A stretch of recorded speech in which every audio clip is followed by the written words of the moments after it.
أعوذ بالله من الشيطان الرجيم. بسم الله الرحمن الرحيم. الرحمن علم القرآن خلق الإنسان علمه البيان. الشمس والقمر بحسبان والنجم والشجر يسجدان والسماء رفعها ووضع الميزان ألا تطغوا في الميزان وأقيموا الوزن بالقسط ولا تخسروا الميزان. والأرض وضعها للأنام فيها فاكهة والنخل ذات الأكمام والحب ذو العصف والريحان. فبأي آلاء ربكما تكذبان؟ خلق الإنسان من صلصال كالفخار وخلق الجان من مارج من نار. فبأي آلاء ربكما تكذبان؟ رب المشرقين ورب المغربين. فبأي آلاء ربكما تكذبان؟ مرج البحرين يلتقيان بينهما برزخ لا يبغيان. فبأي آلاء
سنفرغ لكم أيها الثقلان فبأي آلاء ربكما تكذبان يا معشر الجن والإنس إن استطعتم أن تنفذوا من أقطار السماوات والأرض فانفذوا لا تنفذون إلا بسلطان فبأي آلاء ربكما تكذبان يرسل عليكما شواظ من نار ونحاس فلا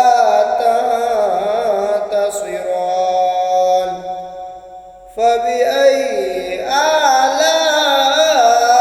آلاء ربكما تكذبان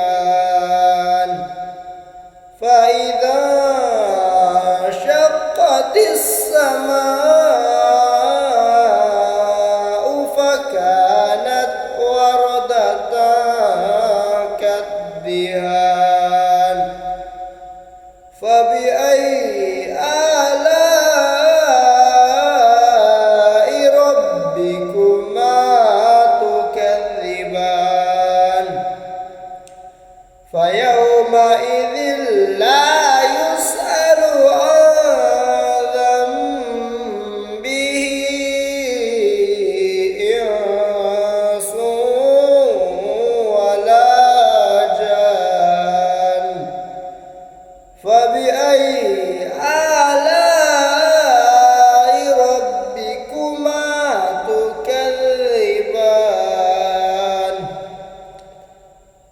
يعرف المجرمون بسيماهم فيؤخذ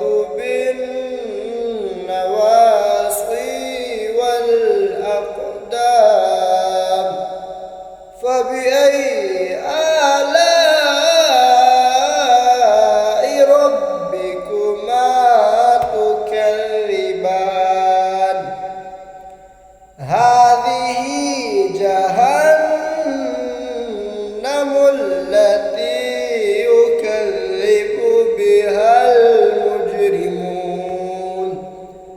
يطوفون بينها وبين حميم آن فبأي آلاء ربكما تكذبان ولمن خاف مقام ربه جنتان فبأي آلاء ربكما تكذبان ذواتا أفنان فبأي آلاء ربكما تكذبان فيهما عينان تجريان فبأي آلاء ربكما تكذبان فيهما من كل فاكهة زوجان فبأي آلاء ربكما تكذبان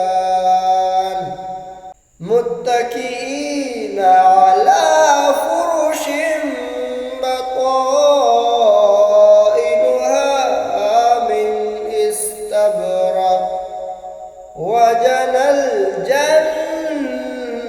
الجنتين دان فبأي آلاء ربكما تكذبان فيهن قاصرات الطرف لم يطمثهن إنس قبلهم ولا جان فبأي آلاء ربكما تكذبان كأنهن الياقوت والمرجان فبأي آلاء ربكما تكذبان هل جزاء الإحسان إلا الإحسان فبأي آلاء ربكما تكذبان ومن دونهما جنتان فبأي آلاء ربكما تكذبان مدهامتان فبأي آلاء ربكما تكذبان فيهما عينان نضاختان فبأي آلاء ربكما تكذبان فيهما فاكهة ونخل ورمان فبأي آلاء ربكما تكذبان فيهن خيرات حسان فبأي آلاء ربكما تكذبان حور مقصورات في الخيام فبأي آلاء ربكما تكذبان لم يطمثهن إنس قبلهم ولا جان فبأي آلاء ربكما تكذبان متكئين على رفرف خضر وعبقري حسان فبأي آلاء ربكما تكذبان تبارك اسم ربك ذي الجلال والإكرام